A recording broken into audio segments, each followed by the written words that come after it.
Hello beautiful people, welcome back to the Allo Drift channel. I'm Warwick and I've been working on my friend's car over the past couple of weeks, doing little bits and pieces. I had to build him a screamer pipe for his turbo. The gate, it's down there, 2-inch. Can't see it, it's down there. And a bracket off the motor to support it. What else did I do with this thing? I had to install the thermo fans, weld some tabs on the top there. And what else? And his catch can, genuine Yoshio factory catch can. He's very attached to it. The nipple was on the wrong side; it was over there, and I had to fill the hole and then weld on a new one because the cooler pipe was in the way. And then remount it, making a different mount. Went down to the chassis down there. Yeah, a little bit of TIG welding on the alloy. I don't do that much of it, and not super steady hand, so I try my best. Seem to be able to join bits of alloy, but yeah. So, see you later. Drift season is upon us, so it's time to dust this thing off and give it a run for round one, I think. Change of fluids. Ink entry's open in a week, so it's pretty dusty in here. Can't see much, sorry. But yeah, I'm probably going to drive that in the series this year. The MX-5's up at Rob's farm, buried in a hay shed, so I've got his S14 down here, so to make room while I'm still working on this bucket of bolts. So I've worked out I've got to make a jig, an external jig, to pick up the light mounting points where the arrows are, there. One there.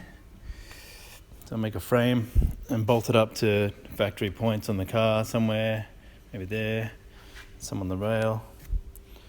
So then I'll make a skeleton that holds those points in position, and then I can cut off that whole corner to make room for the throttle body and the intercooler pipe, which needs to come through here. Basically, this is all in the way, so it's got to go. And I have to make some of slimline bracketing to hold the headlight because I want to keep up the pop-up headlight in there.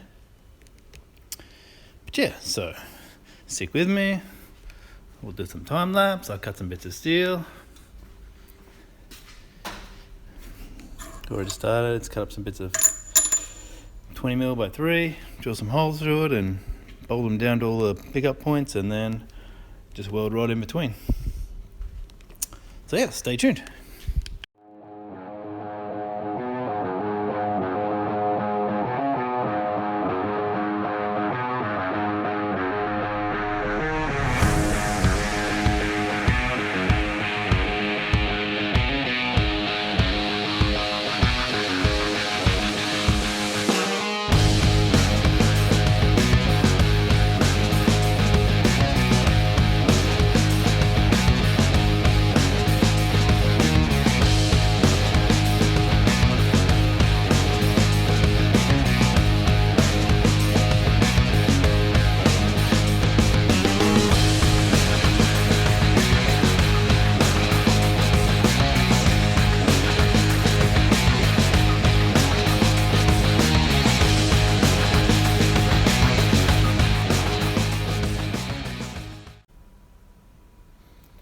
And there we go.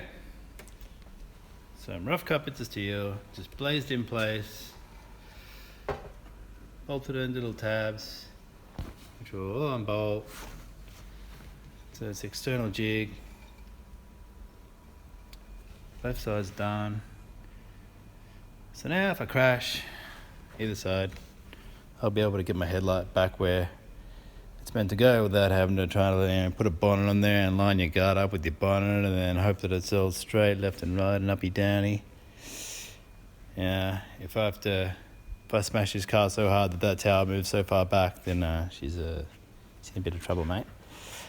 It'll be requiring some repair work that I'm not really set up to do, so like a half cut or something. But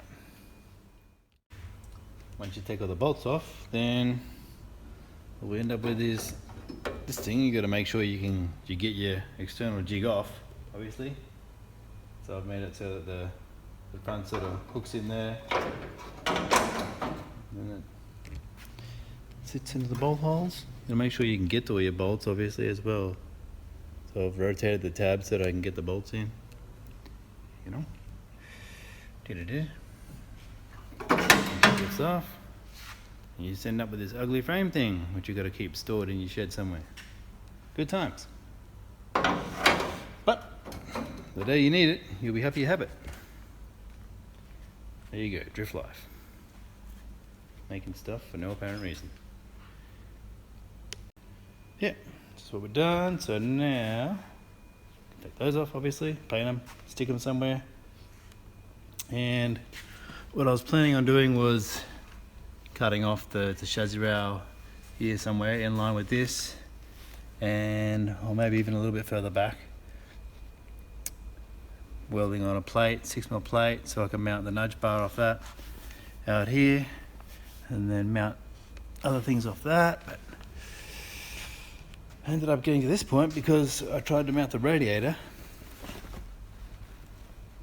and then I realised that the intercooler pipe wouldn't fit around beside the radiator, so yeah, I had to do this so that I can cut that off, so that I could work out where the headlight goes. So now I can chop that off and then start working on the radiator mount the radiator, then I can work on my intercooler piping.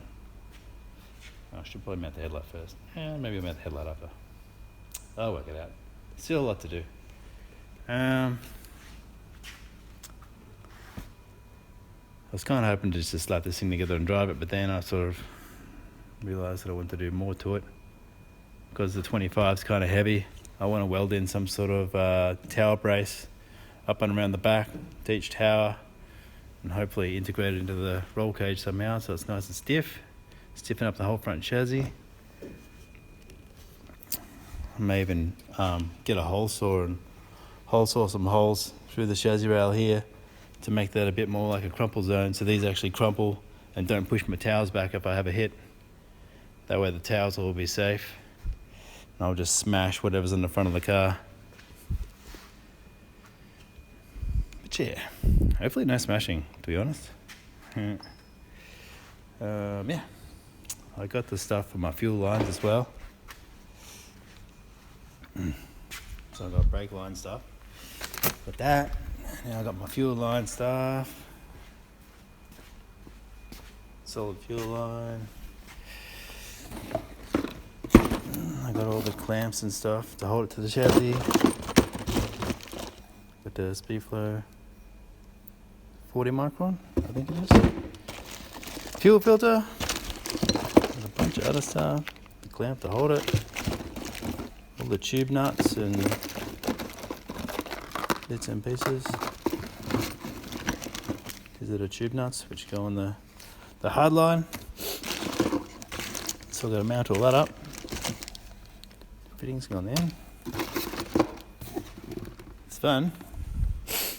Doing a hard line's a bit fancy. I was just going to try and retain some sort of old line with push-on fittings because it's cheaper, because that box and that line was like $400 or something. That'll get me up and back, so that's the feed and return, but that line's big enough for me to go up to 450 kilowatts worth of fuel. So yeah. Yeah. Thanks for watching. Check out ilovedrift.com.au for the merch. Thanks for supporting the channel. I'll make another video once I chop the headlight off, or work out what I'm going to do with this radiator and intercooler. Stay tuned. Like, comment, subscribe. See y'all.